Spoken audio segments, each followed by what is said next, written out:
Hello everyone, কেমন আছো তোমরা সবাই? আমি তো খুব ভালো আছি। আমি মৌসু চলে এলাম আর একটা নতুন ভিডিও নিয়ে। এর আগের পার্টের ব্লগগুলো যারা যারা দেখে আসোনি তারা প্লিজ সবাই দেখে এসো আগের ব্লগগুলো, না হলে এই ব্লগগুলো কোনো কিছুই বুঝতে পারবে না। চলো আজকের ব্লগটা নিয়েই বলি। তো আজকে সকাল থেকে উঠেই দেখো আমার সকালবেলা স্নান করা হয়ে গেছে। আর সকাল সকালে আমি হলুদ শাড়ি পরে নিয়েছি। আর তারপরে দাদারা চলে আসে মানে ডেকোরেশন করতে। ও হ্যাঁ, আগে বলি আজকে আমার মামামের অন্নপ্রাশন। তার আগের দিন ঠাকুর এসেছিল, মহাপ্রভু এসেছিল। আর এইদিকে দেখো এইখানে তো ডেকোরেশন হচ্ছিল। এই দেখো এখন মাম্মাম যেখানে বসবে চেয়ারে, চেয়ার তো বসতে পারবে না, বাট আমি কোলে নিয়ে বসবো। এই দেখো এখন চলে এসছে। আমি পরপর করে পার্ট করে একটা ভিডিও পোস্ট করছি। ফাইনালি চেয়ারও তো চলে এসছে। আর ওই দেখো মাম্মামের ব্যানারটাও চলে এসছে। কত সুন্দর হয়েছে এই ফটোটা। আমার শ্বশুর মশাই আর আমার কাকা শ্বশুর মিলে গিয়েছিল জনকা সকাল। আমি তো আগে থেকেই ভেবে রেখেছিলাম আমি আমার মাম্মামের গায়ে হলুদের সময় হলুদ জামা পরাবো, তারপর দুপুরবেলা যে অন্নপ্রাশন হবে তখন অন্য মানে লেহেঙ্গা টাইপের জামা পরাবো। ওইগুলো সব চুজ করে রেখেছিলাম। আর তিনজনের ড্রেস আপ পুরো সেম রেখেছিলাম, তোমরা দেখতেই পাবে। আমি পরবো। তারপরে এই যে দেখো আমার বর এখন পরে নিয়েছে এই পাঞ্জাবিটা। এই পাঞ্জাবিটা আমি মিশো থেকে নিয়েছি। তোমরা যদি কেউ লিঙ্ক চাও অবশ্যই আমাকে কমেন্ট করো, আমি কিন্তু লিঙ্কটা দেবো। আর এখানে দেখো তখনও ডেকোরেশন চলছে, তখন ফুলের ডেকোরেশন চলছে। এর আগেই প্রথমে বেলুনগুলো ফুলিয়ে নিয়েছে আর এখন ফুলের ডেকোরেশন চলছে। এই ফুলগুলো কিন্তু আমার ভাবি এনে দিয়েছে। বলছে তুমি ভেতরে যা করবে করো, যা সাজাবে সাজাও, মেয়েকে যা সাজাবে সাজাও, আমরা সবকিছু এনে দেবো। ওই জন্য কাকা শ্বশুর আর শ্বশুর মিলে সবকিছু এনে দিয়েছে। আর তারপরেই এই দেখো মাম্মামকে এখন হলুদ লাগানো হবে। আমি তো প্রথমে হলুদ রঙের জামাটা পরিয়ে দিয়েছি, ভেবেছি এখন হলুদ লাগানো হবে, ওই জন্য জামাটা পরিয়ে দিলাম। কিন্তু তারপরে বলছে না, এখন জামা খুলতে হবে কারণ হলুদ লাগানো হবে আর জামা পরা যাবে না। আর আমার মাম্মাম তো খুব কান্না করছিল, এত কান্না করছি তো। মাম্মামের কান্না দেখে দিদিভাই এখন নাচতে শুরু করে দিয়েছে। ভাবছে যদি নাচে তাহলে হয়তো একটু কান্নাটা বন্ধ করবে। এই দেখো। আর তারপরেই এখানে টিকা লাগানো হচ্ছিল। এই দেখো ও এখন টিকা লাগাচ্ছে, তারপর মাম্মামকেও টিকা লাগাবে। আর তারপর তো পুজোতে বসা হবে। এই দেখো মাম্মামকে এখন নিয়ে যাওয়া হচ্ছে পুকুর ঘাটে স্নান করানোর জন্য। দেখো অনেকেরই অনেক রকম নিয়ম আছে, যার যেখানে যেরকম নিয়ম সেরকম তো পালন করতে হবে। আমাদের এইখানে নিয়ম আছে পুকুর ঘাটে নিয়ে গিয়ে সেখানে গঙ্গা পুজো হয়।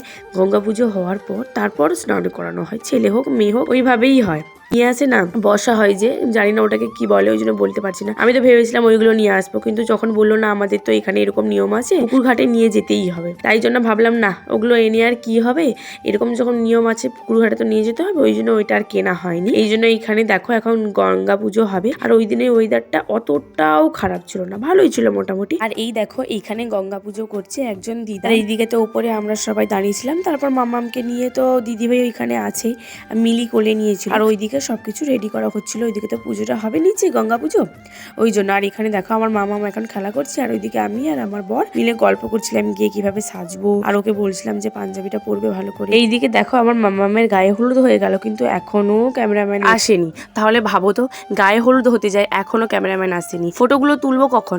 যাই হোক মোবাইল নিয়ে এসে ফটোগুলো তুলে রাখলাম। আমার যে দেওর আছে মানে ভাই, ওর একজন বন্ধু আসবে। ও বলছে বৌদিমণি আমার তো সকাল থেকে বলতে মনে নেই, আমি তো ফোন করবো বলেছিলাম। ও আমার ফোনের আশায় বসে আছে। বলছি তো জানিস সকালবেলা গায়ে হলুদ হবে, তখন এসে ফটোগুলো তুলতে হবে। যাই হোক তখন তো আসেনি, তারপর ফোন করা হলো। কিছুক্ষণ পর এসেছিল, মানে এর পরের ফটোগুলো ভিডিওগুলো সব করেছে।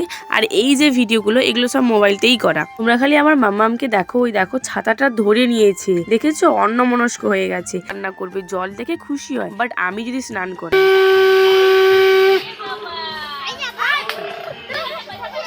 কাকিমার মেয়ে তো ওর খেলনাটাও পর্যন্ত নিয়ে চলে গেছে, তবুও কান্না বন্ধ করছে না। দেখো কেঁদেই যাচ্ছে, পছন্দ হচ্ছে না, বলছে না আমি এখানে স্নান করব না, এগুলো পচা জল, এই পচা জলে কেউ স্নান করে? আর এখানে দেখো তারপর ও চলে এসেছে।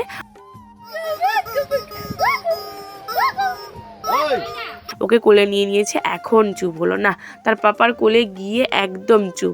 দাঁড়াও তোমাদের মুখটা দেখাবো আমার মাম্মামে কেমন করে মুখটা করে রেখেছে। এই দেখেছো না, তার পাপার কোলে গিয়ে একদম চুপ হলো। তারপর আমাদের এইদিকে বললো যে ওর পাপাকে বলো কোলে নিয়ে আসতে, কিন্তু ওর মাথার উপর ছাতাটা রাখতে হবে, ওইভাবেই রাখা ছিল।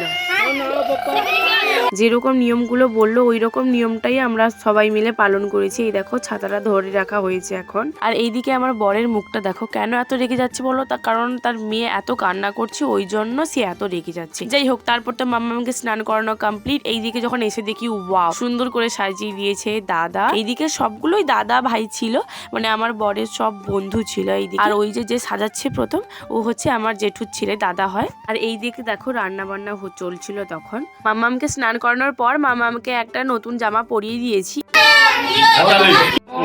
কি হচ্ছে মা, কি হচ্ছে? এই তো আছি তো